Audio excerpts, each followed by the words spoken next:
요즘 시장에서 둔촌주공이라는 이야기 많이 들어보셨을 겁니다. 조합과 시공단 입장이 여전히 평행선을 달리고 있는 상황이라고 하고요. 진실공방, 법정공방 이런 얘기들도 나오고 있습니다.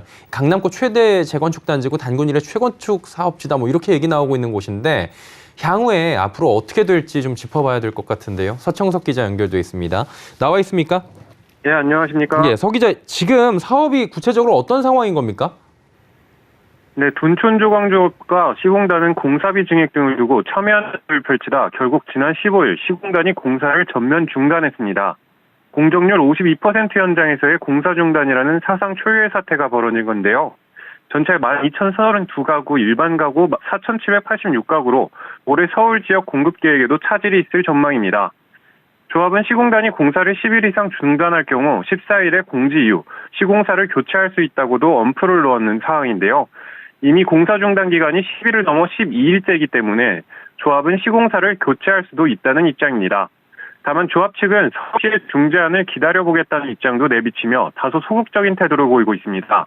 업계에 따르면 서울시는 지난주 시공사업단과 접촉해 협상 안건을 논의한 것으로 전해집니다. 조합은 아직까지 공식적인 통보는 없었다는 설명이지만 양측 의사가 확인되면 중재가 시작될 것으로 보입니다.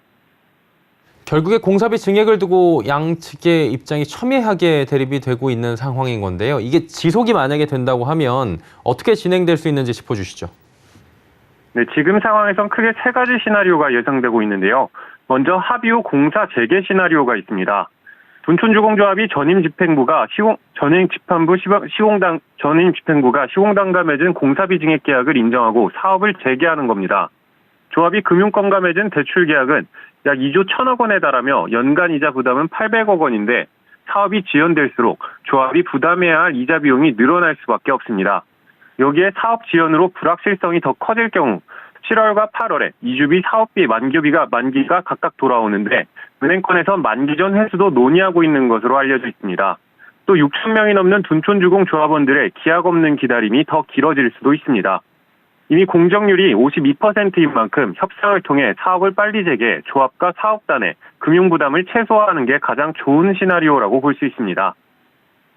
이 협상 통해서 공사 재개하는 경우를 말씀해 주셨는데 협상이 만약에 틀어지게 된다면 이건 어찌 됩니까?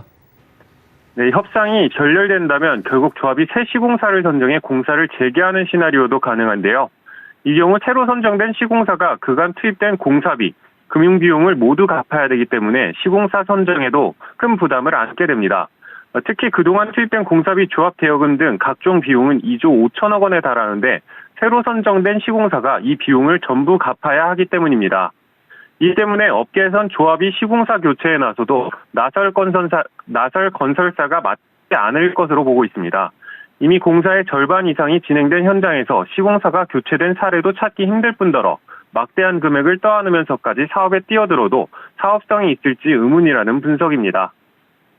시공사 교체가 현실적으로 쉽지 않다 이렇게 들리는데 시공단은 지금 유치권 행사라고 현수막도 붙였잖아요. 이게 지속이 되면 어떻게 됩니까? 현재 시공사업단이 행사 중인 유치권은 시공사가 공사비를 받을 때까지 건물을 차지하는 건데요. 조합이 자체적으로 공사비를 정산하거나 이를 대신 변제해줄 새로운 건설사를 찾지 못하면 시공사업단은 경매 절차에 들어갈 수밖에 없습니다. 업계에선 유치권에 의한 경매로 갈 경우 조합과 시공단의 최악의 경우라고 평가하고 있습니다. 유치권에 의한 경매 절차에 들어가기 위해서는 조합과 시공사 간 협상이 법정 공방을 거쳐 유치권 행사가 정당하다는 법원의 판단이 필요한데요. 속도가 생명인 정비사업장에서 이 판단을 받아내는 데에도 상당한 시간이 걸리기 때문입니다. 만약 공사 현장이 경매에 나와도 문제입니다. 경매에 나온 미준공 건물은 권리 문제부터 복잡합니다. 통상적으로 선순위는 대출해준 금융권이 갖고 그 다음으로 시공사와 관련 업체들이 유치권을 행사합니다. 업계에서는 둔촌주공에 대한 경매가 이루어져도 새 주인을 만나는데 어려움이 있을 것으로 보고 있습니다. 결국 여러 차례 유체를 겪다가 현 시공사업단이 낙찰을 받을 수밖에 없을 것이라고 보고 있는 겁니다. 이 경우 과거 트리마제 사태처럼 조합원들이 사업 부지와 분양권을 박탈당할 수도 있습니다. 예, 둔촌주공의 세 가지 향후 시나리오 짚어봤습니다. 부동산부의 서청석 기자였습니다. 고맙습니다. 네, 감사합니다.